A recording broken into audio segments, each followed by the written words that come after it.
দেখো, পুলিশ এখন অনেকগুলো প্রশ্নের উত্তর খোঁজার চেষ্টা করছে, যেহেতু একটা ইউডি কেস হয়েছে, কারোর তো কোনো তরফ থেকে এখনো পর্যন্ত কোনো অফিসিয়ালি কোনো অভিযোগ কারোর বিরুদ্ধে দায়ের করা হয়নি, এবং সেই ইউডি কেসের পরিপ্রেক্ষিতে কিন্তু পুলিশ তদন্ত করছে। যে বিষয়টা পুলিশ জানার চেষ্টা করছে যে কতজন টোটাল ইউনিটের সদস্য ছিল, অর্থাৎ তালসারিতে কতজন এসেছিলেন গত শুক্রবার থেকে এই যে শুটিংটা শুরু হয়েছিল সেখানে। সেক্ষেত্রে আমরা যেটা জানতে পারছি 70 জন ছিল টোটাল ইউনিট মেম্বার, এবং এই ইউনিটের মেম্বার ছিল মোট 70 জন। যে 70 জনের উপস্থিতিতে তালসারিতে এই যে সিরিয়ালের শুটিং, সেই শুটিংয়ের কাজটি হচ্ছিল।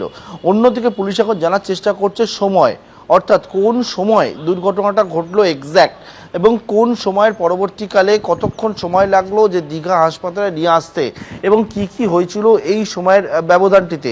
অনেকেই জানিয়েছে যে জল থেকে তোলার পরবর্তীকালেও কিন্তু রাহুল অরুণোদয় বন্দ্যোপাধ্যায় তার কিন্তু তখনও সে জীবিত ছিল, তাকে সেইখানে যে ট্রিটমেন্ট দেওয়ার, প্রাথমিক যে ট্রিটমেন্ট দেওয়ার, সেই ট্রিটমেন্ট আদৌ দেওয়ার মতো প্রশিক্ষিত কেউ ছিল কি না, এইরকম অনেকগুলো বিষয়। এবং এখনো পর্যন্ত পুলিশ পাচ্ছে যে সেখানে কিন্তু যে প্রশিক্ষিত কেউ থাকবে, ট্রিটমেন্ট দেবে, এবং তার জন্য এই একটা সময়, সেই সময়টা কতটা সময় লাগলো, এইরকম অনেকগুলো বিষয় দেখছে। দেখো, গাফিলতি কিন্তু পুলিশ অনেকগুলো জায়গাতেই পাচ্ছে। যেমন এক হচ্ছে যে প্রধান গাফিলতি পাচ্ছে, ইতিমধ্যে উড়িষ্যা পুলিশের সঙ্গেও পূর্ব মেদিনীপুর পুলিশ যোগাযোগ করেছে। তারা ইতিমধ্যে জানিয়ে দিয়েছে পরিষ্কারভাবে, স্পষ্টভাবে, যে কোনো রকম কোনো অনুমতি ছিল না। এমনকি যারা ইউনিটের সদস্যরা ছিল তারা কেউ জানতোই না, লোকাল কোনো গাইডও নেয়নি যে কোন জায়গায় নামা উচিত, কোন জায়গায় নামা উচিত না, এবং সমুদ্রে কোন জায়গায় কি অবস্থায় রয়েছে সেই বিষয়ে কিন্তু কোনো তথ্য তাদের কাছে ছিল না। পুলিশ বলছে তাদের কাছে কোনো তথ্য ছিল না। তুমি আমাদের সঙ্গে থাকো। ঠিক এই জায়গায় দাঁড়িয়ে ওড়িশা পুলিশ এবং পূর্ব মেদিনীপুর পুলিশের তরফ থেকে ঠিক কি বলা হয়েছে শুনবো।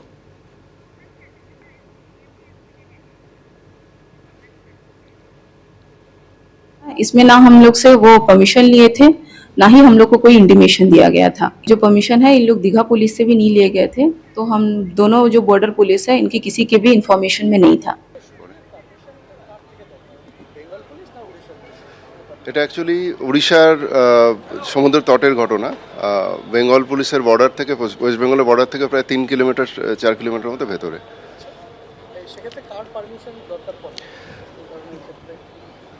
সচরাচর ডিস্ট্রিক্ট পুলিশের কাছে একটা ইনফরমেশন থাকে, তো ওনারা বলছেন যে ইনফরমেশন সেরকম ছিল না। আমরা আরও ডিটেলসটা জানতে পারলে আপনাদেরকে বলতে পারবো। জেলা পুলিশের কাছে কি কোনো ইনফরমেশন ছিল শুটিং এর ব্যাপারে? না, জেলা পুলিশের কাছে ওই সময় কোনো ইনফরমেশন ছিল না, যেহেতু এই জেলার মধ্যে শুটিংটা হয়নি। আরও একবার কথা বলবো, পার্থপ্রতিম ঘোষ আমাদের সঙ্গে রয়েছে। পার্থপ্রতিম, তুমি যেরকম বলছিলে যে একাধিক মিসিং লিঙ্ক রয়েছে যেগুলো খোঁজার চেষ্টা করছে পুলিশ।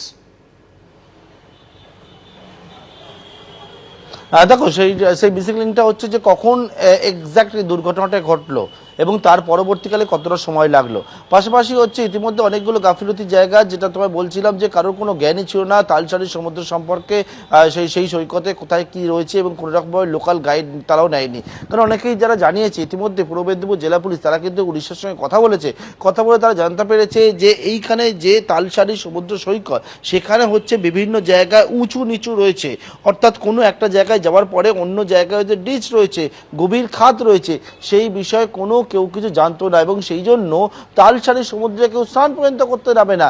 যেখানে পর্যটকরা থাকেন সাধারণত তাদেরকে সেই জায়গায় যারা সোসাইটির সদস্যরা জানাচ্ছেন যে তারা কিন্তু নিষেধ করেন যে কোনো রকমভাবে সমুদ্রে এখানে নামা যায় না, এবং তার জন্য হচ্ছে পর্যটকরা আসেন, খাওয়া দাওয়া করেন যারা ওখানকার বাসিন্দা তারা বলছেন, এবং তারপরে বোট নিয়ে তারা ঘুরতে বেরোন। অর্থাৎ পর্যটকরা যে সমুদ্রে নামেন না, সেই জায়গায় হঠাৎ করে একটা দূরে গিয়ে ফাঁকা জায়গায় শুটিং হচ্ছে, সেই শুটিংয়ে 70 জন মেম্বার রয়েছে, এবং তাদের সামনে একেবারে জলের মধ্যে গভীর সমুদ্রের দিকে চলে যাচ্ছে, আটকাবার কেউ নেই, কেউ জানে না ওই জায়গায় কি রয়েছে, এবং এতজনের সামনে এইরকমভাবে দুর্ঘটনা ঘটে গেল।